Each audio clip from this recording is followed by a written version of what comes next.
to Matthew's Gospel in chapter 8, please. Matthew chapter 8, beginning to read in verse 28, but note the context, and we'll read from verse 27. Jesus and the disciples are going across the Sea of Galilee, and there's a storm, and Jesus is asleep, and they wake him, and he calms the storm. Verse 27, but the men marveled, saying, what manner of man is this, that even the winds and the sea obey him? And when he was come to the other side, into the country of the Gergesenes, there met him two possessed with devils, coming out of the tombs, exceeding fierce, so that no man might pass that way. And behold, they cried out, saying, what have we to do with thee, Jesus, thou Son of God? Art thou come hither to torment us before the time? And there was a good way off from them, and heard of many swine feeding. So the devils or demons besought him, saying, if thou cast us out, suffer us to go away into the herd of swine. And he said unto them, go. And they went and were come out, and they went into the herd of swine, and behold, the whole herd ran violently down a steep place into the sea, and perished in the waters. And they that kept them fled, and went their ways into the city, and told everything that had befallen to the possessed of devils. And behold, the whole city came out to meet Jesus, and they sought him, that he would depart out of their coasts. Amen, and God will bless the reading of that portion of his inspired word. The storm that so terrified experienced fishermen vanished in an instant. The sea is calm and the wind is gone, and these men wonder at the power of Jesus Christ's words. And the boats sail on, heading to the Gergesenes, it says in Matthew, or the Gadarenes in the other synoptic Gospels, Matthew, Mark, and Luke. Why the different name in the three Gospels? Well, as the Sea of Galilee had different names used by different people groups, by some people, the Sea of Galilee was called the Sea of Galilee, but other people called it the Sea of Chinnereth, and another people group called it Lake Gennesaret, and the Romans called it none of those things. The Romans called it the Sea of Tiberias. So the same place had many different names, depending on the people group that were speaking. So the regions around Galilee had different names used by different people groups for all the different areas. The Gergesenes, the Gadarenes, or Gerasa. That's three different names for the same place. Much like in our country's called by different names by different people groups, isn't it? Where are you from? I'm from Ulster. I'm from the north of Ireland. Or I'm from Northern Ireland. You see? I'm Irish or I'm British. They all come from the same place, you see. Or, where are you going delivering tomorrow with Amazon, Paul? I'm going to Londonderry. You mean Derry? Different names for the exact same place. It's normal in normal life for different people groups. So the Gergesenes or the Gadarenes is the same one place on the east coast. That's the right-hand side, slightly to the south on the map of the Sea of Galilee. Liberal scholars, when you go to college, you have to listen to all their guff. Liberal scholars try to make, oh, look, it's different names. The Bible's getting mixed up. And they're looking for mistakes in the Bible. They're living in a bubble. In real life, people call things different names, and it's the same place. If you go look into the Bible for mistakes, you'll not find any unless you live in an insulated bubble. Note also in Matthew's Gospel it says that there were two men that came out of the tombs, but in Mark and Luke it just mentions one man. This is not a contradiction, as some of the liberal skeptics say. Matthew was the original gospel. In Bible college, we were taught the priority of Mark's gospel as if it was written first. I thoroughly disagree. That's a liberal view. It's the priority of Matthew's gospel, not Mark's, as the liberals say, because Matthew covers all the events in much greater detail, and Mark and Luke cover similar events in less detail and from different angles. They focus on different parts of Jesus Christ's ministry. And of the two men, one had the preeminence. One was more dramatic than the other. So Mark and Luke focus on the one man, the main man.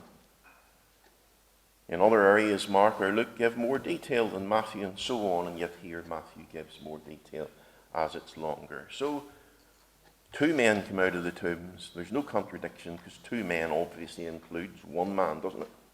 No contradiction at all. We see again, this is the type of language that's used in everyday life. I could say to you, when I was in the London City Mission, preaching just before Christmas in the old people's home in Battersea, afterwards a man came and talked to me. And he asked me these words: how can I be saved? But if you were to deduce from that there was only one man that talked to me after the meeting, you'd be wrong. But I'm speaking in particular about one man that came and said those words. But of course, when the liberals read this type of thing in the Bible, they try and make an issue out of it as if, oh, it's different. Of course it's different, because people speak about different aspects of the same event. Anyway, I'm going to use all three synoptic gospels to describe to you this event, which is very, very relevant, you will find, in our society today, the way the United Kingdom or Ireland or Northern Ireland is going. You'll see some influences from the passage. There are 4 points tonight. Number 1, the place. Number 2, the event. Number 3, the legion. And number 4, Jesus Christ, the bondage breaker. Firstly, the place. See where it says in the first half of verse 28. And when he was come to the other side into the country of the Gergesenes, that is 32 degrees north, 35 degrees east, latitude and longitude. Now, at that point on the map of the Sea of Galilee, or beside the Sea of Galilee, there's a town inland separated from the Sea of Galilee by a deep ravine pitted with caves that were used as tombs for the burial of the dead by the people in the town. One Jewish evangelical commentator writes this: 15 minutes walk southwest of the town of Gadara is a steep bluff or hill, bank or embankment or cliff, descending steeply down to a narrow ridge on the seashore. The whole of the cliff is burrowed with limestone caves that were used in Bible times as burial tombs for the dead. End of quote. Now, this is a suitable place for what is to follow. The long path to the place of the tombs. Let me ask you this question. Why is Jesus Christ crossing the Sea of Galilee in a storm to come to Gadara? This haunted place, not haunted by ghosts, because there's no such thing as ghosts, but haunted by what the Bible describes as a fierce man. A man possessed with devils, the King James says. That is the plural word for demons in the Greek. He is coming to meet and to deliver these men, one in particular, from the power of evil. That's the first point, the location. Secondly, the event.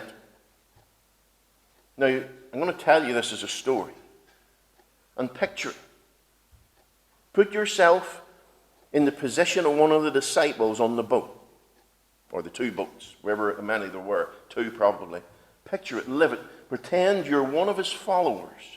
And you experience this in reality. This is not a fairy tale.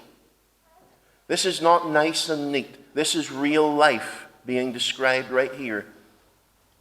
Living on the far east bank of the Sea of Galilee are two men.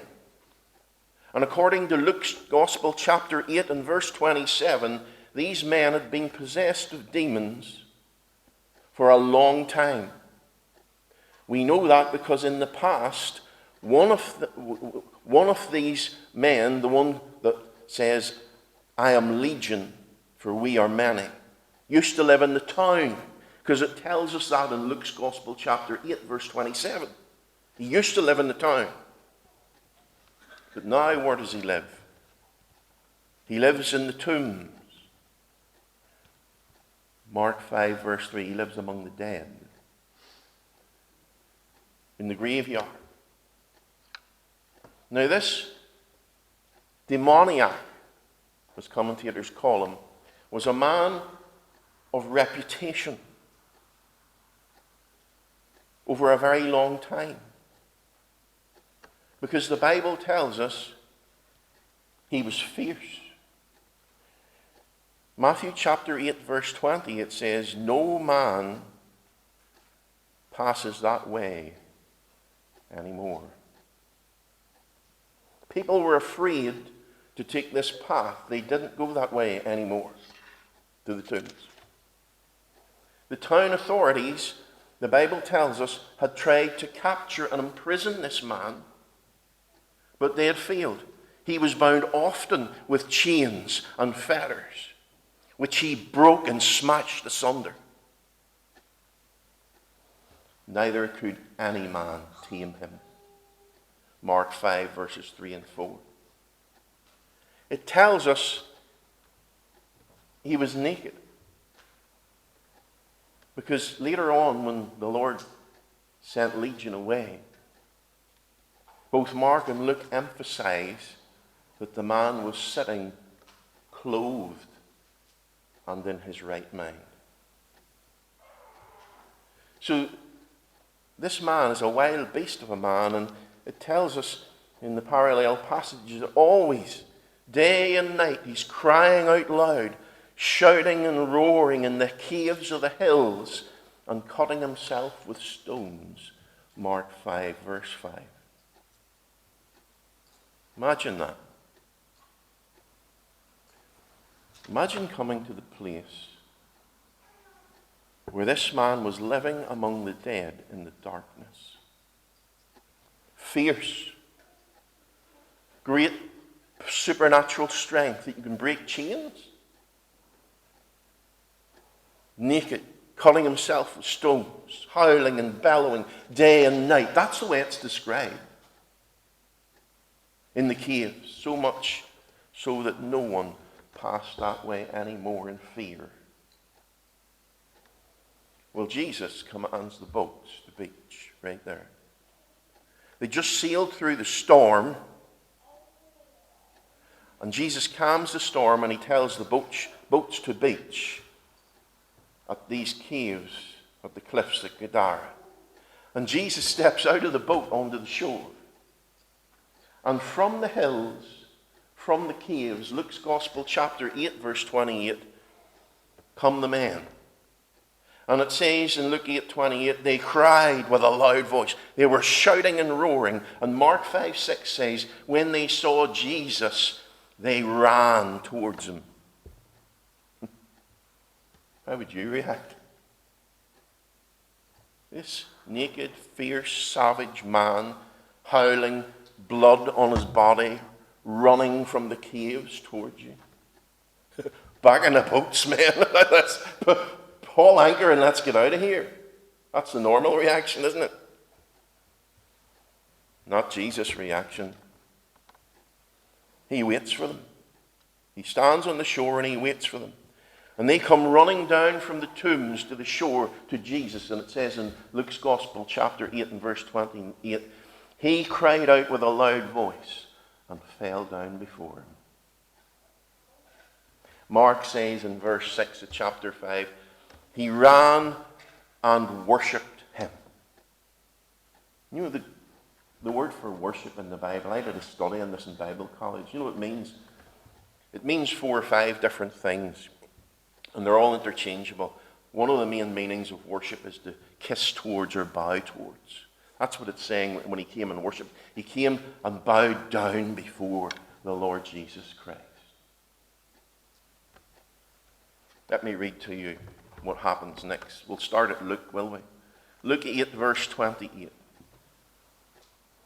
When he saw Jesus, he cried and fell down before him, and with a loud voice said, what have I to do with thee, Jesus, thou Son of God, Most High? I beseech thee, torment me not.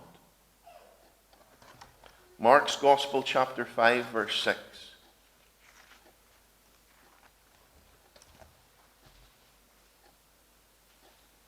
But when he saw Jesus afar off, he ran and worshipped him, and cried with a loud voice and said, what have I to do with thee, Jesus, thou Son of the Most High God? I adjure thee by God that thou torment me not. Matthew's Gospel, chapter 8, verse 29. And behold, they cried, saying, what have we to do with thee, Jesus, thou Son of God? Art thou come hither to torment us before the time?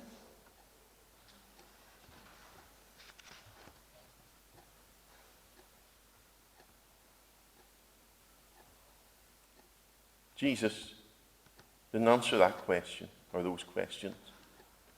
He just commands the demons to come out. Look what it says then in Mark 5, 8 to 9. We want to get the real picture, don't we?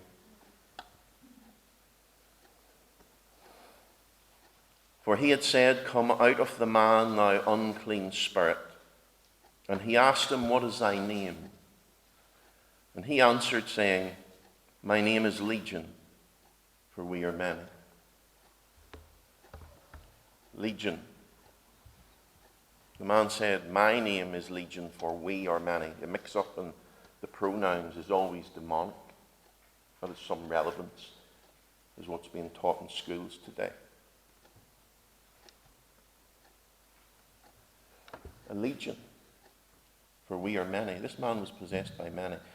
It's based on the way the Romans formed their armies. A century was 100 men, but only 80 of those men were fighting men. And it took 10 centuries, the officer of each being a centurion, to make one cohort. So a cohort of Roman soldiers was 480 men. It was six centuries made a cohort, and 10 cohorts made a legion. So a legion was 4,800 men. My name is Legion, for we are many. And the demons, you know the story, they begged Jesus not to be sent into the deep. Luke's Gospel. That's the abyss in Greek, the pit. But there was a herd of swine nearby, and these demons, this legion, asked to go into the animals rather than into the deep. What were a herd of swine doing in Israel? That's forbidden. Yeah. That's because some disobedient Jew who valued money more than obeying God's word and God's law decided to have a herd of swine. Now Christ gives permission to the demons to go into the swine, and they go mad and they run off a steep buff. It's a steep cliff and into the sea, and that's the end of them. Just note there, brothers and sisters,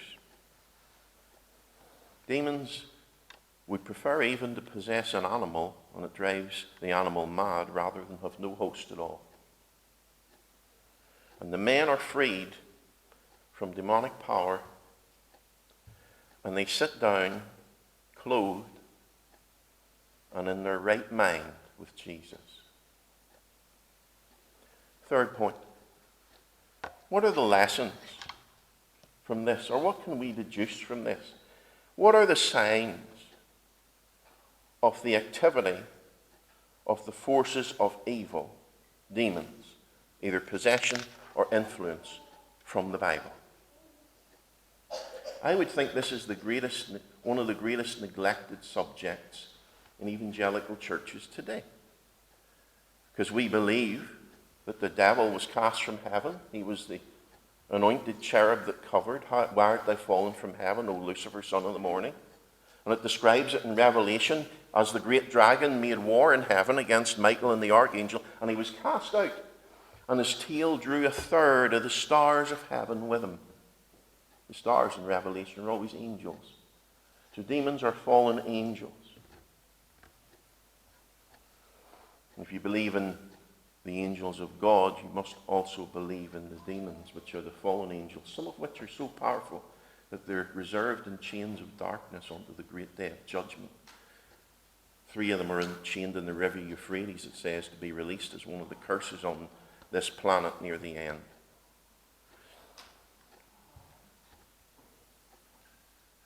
Let me note for you, brothers and sisters, this man was obviously extremely possessed and influenced. 4,800 at least. So you're going to see the symptoms of so many symptoms of demonic possession in this man. What's the first one? Fierce aggression. Matthew chapter 8, verse 28. He was fierce. The second symptom, or violent, the second symptom is an obsession with the dead and death. Where did he live? Among the dead in the tombs, in the caves, Mark 5:3. A third symptom is unnatural strength. Mark 5:4, Luke 8:29. He broke the chains asunder many times. They couldn't contain him. Another symptom is mindless bellowing, Mark 5:5. This roaring and shouting, mindless bellowing. Symptom number 5 is self-harm. Cutting himself with stones, Mark 5:5. Symptom number 6, immodesty in dress. No shame at nakedness. Mark and Luke both say he was clothed after Jesus saved them. And you know the other thing? The demons have a knowledge of who Jesus is. In all the Gospels, all 3 passages, they say, Jesus, thou Son of the Most High God, are you come to torment us before the time? Now take these symptoms, these influences that these wicked spirits had on this man. And he's an extreme case, there's no doubt. And look at our pop stars. Look at our TV personalities, movie stars, rock bands. Look at Western society on Friday night and Saturday night. Who are the heroes that our teenagers worship generally in this society?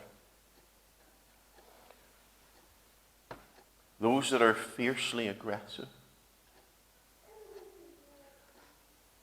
obsessed with death, Think of some of the heavy metal bands. I used to be into heavy metal.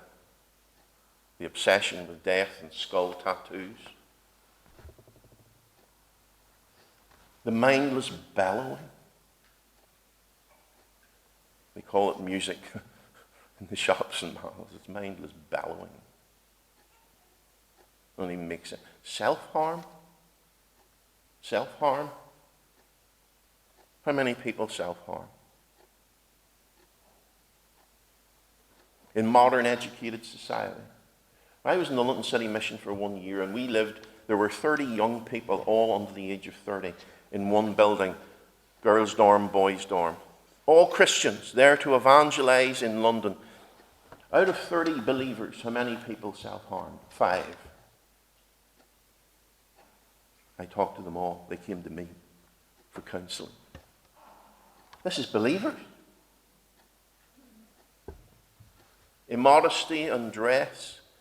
No shame at nakedness. Do you see these things in our society? Yes. Well, if we see these things, this fierce aggression and obsession with death, a mindless bellowing, self-harm, immodesty in dress, no shame in nakedness, what is the main influence here? Good, wholesome values? No. This is what demons do to a man when they take him over. That's what they want. When they take a man over like this man and control him, this is the way he behaves. Now, please note what I'm not saying. I am not saying all pop stars and rock bands and movie stars and TV personalities that don't even have a personality because they all just parrot the same old stuff that everyone else parrots. But I'm not saying that all these people in Western society on a Friday and Saturday night are all possessed by demons. No. I'm not saying that. But I'm saying that what we love and do as a nation and as an educated so-called people in the Western world is exactly what demons would like us to be. And there's your evidence right there. That's a symptom. There's a lot of demonic or spiritually evil influence in our pleasure-seeking Western world. And I think the church generally is blind to it. And if you look at passages like this in the Bible, and we wrestle not against flesh and blood, but against the principalities and powers. If you look at these passages and still don't see any spiritual evil influence in all of this, I think anyone in that mindset's already blind and deceived. A few more examples, but I'm not going to give them because it wouldn't be appropriate. The fourth point is this. Jesus Christ is the bondage breaker. Look at what it says in Mark's Gospel, chapter 5, verse 14 and 15. And they fled into the swine, and the swine fled, they that fed the swine fled and told it in the city and in the country. And they went out to see what was done. And they came to Jesus and saw him that was possessed with the devil and had legion. And they saw him sitting clothed and in his right mind. And they were afraid. They were afraid. Luke's Gospel, chapter 8, verse 34 to 37. Let me go from verse 35. They went out to see what was done, came to Jesus, found the man out of whom the devils were departed, sitting at the feet of Jesus, clothed and in his right mind. And they were afraid. They also, which saw it, told them by what means he was possessed of devils and was healed.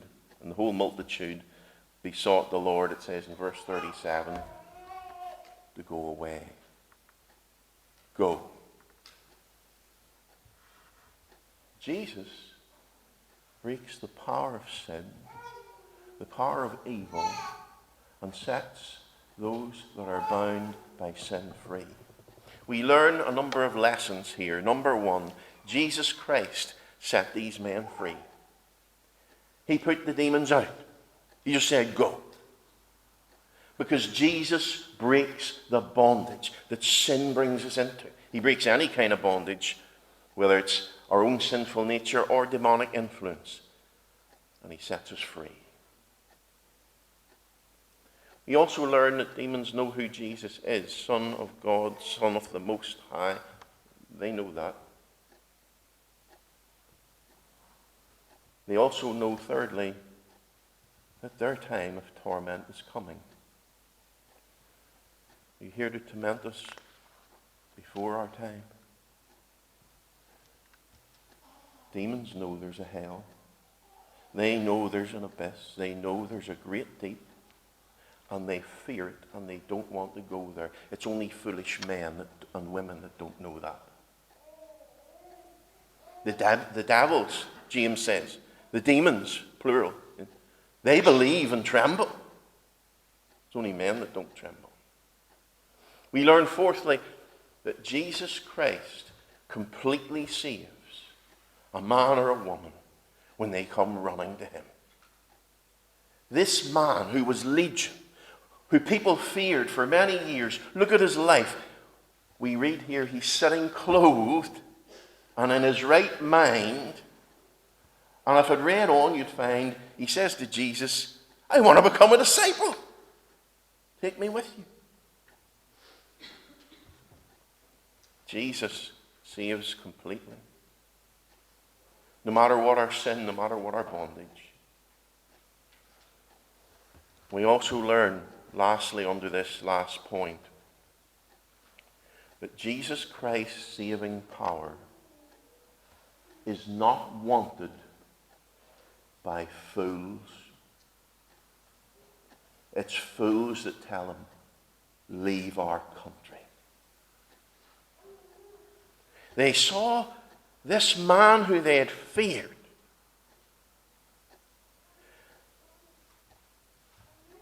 whom indwelt a legion.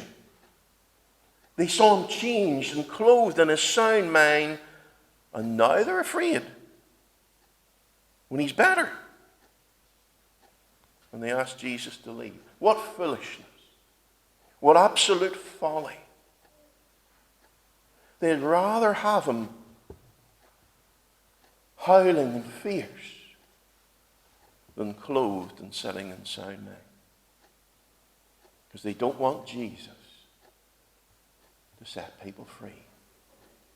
Only the fools. Such foolish pagan stupidity. That's what that is. Foolish pagan stupidity. What twisted morals sinners have. He didn't care about the man. He didn't care he was cured. Same in our Western society. Isn't it? Oh, it is. We have people that are offended at Christians praying, and they're going to ban it around hospitals. I read a quote earlier this week. It says this: if you're okay with men pretending to be women, dancing around half naked in front of children, and yet you go ballistic when Christians want to pray to God, you're on the side of evil. And we're past pretending otherwise.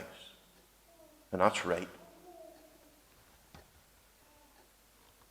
Our society has such twisted morals. We don't want Christians to pray, yet they're all right with all sorts of evil. You see the influence of demons? I do. The demoniac of Gadara. The place east of Galilee. The event, real and scary. The lesson and signs of demonic influence in a human being: fierce aggression, obsession with the dead or death, unnatural strength, mindless bellowing, self-harm, and immodesty in dress immodesty and no shame at nakedness. All of these are characteristics of a demonized society. But Jesus Christ, the bondage breaker, comes right into this situation with the worst of men, and Jesus sets them free. And Jesus breaks the bondage. And the demons know him, and they know they're going to be tormented. And Jesus saves these men completely. But his salvation is not wanted by only one class of people, and they're called fools, according to the book of Proverbs. Fools. And Jesus called them fools. In Matthew 23, you fools and blind, he repeatedly says. You don't want God's salvation? You don't want the bondage breaker to set people free? It's foolishness. He was fierce. No man could tame him, but Jesus tamed him. Because that's what Jesus does. When we come to him, he does it, he did it, and he'll keep doing it. You could listen to testimonies of many men. There's a man in London called Ian McDowell. He was a bouncer in nightclubs in the East End of London for 15 years. I'm not going to tell you any of the details, but he grew, because of all the violence in nightclubs and pubs, he grew to, he said, hate people. And he actually quite liked the violence. And one night there was trouble in a nightclub, and he put people out, and the man came back and threw petrol bombs at the pub, and he went out and he gave them what for. And he said, I'd never thought of God in my life, and I was driving home feeling proud of myself in the car, and all of a sudden a thought came into my head. Is there a possibility there's a God? And he said to himself in the car, what am I doing? Why am I living like this? And he said, I was in the car and I pulled over to the side of the road. First time in his life he ever thought this way. And he said, I had a gun in the boot and a baseball bat underneath the seat. And my shirt was splattered with the blood of another man from the fight. And he said these words, God, if you're real, would you save someone like me? And he said, I cried out, Jesus, save me. And he said, it was the first time in my life I felt as if a father had embraced me. And he says, it was that night I became a Christian. And he said, on that night, the paranoia and the fear and the anger and the hatred all went away. Jesus can save anyone, because he saves men and women, whether they're possessed or not, whether they're vile, gross, public sinners, or whether the sins are all secret and hidden. Whatever your sin, whatever your bondage, whatever your problem, I can guarantee you that if you come to Jesus saying, Lord, save me, Jesus Christ, the bondage breaker, will set you free. He's done it for many people. He did it for me. Come running and fall down before him and worship him. Turn from sin and believe, and you'll be saved. You will be set free. Sin enslaves us. We must keep coming back for more and more. Jesus sets us free to live his way. Praise his name. Thank you for your attention. We'll sing our closing hymn.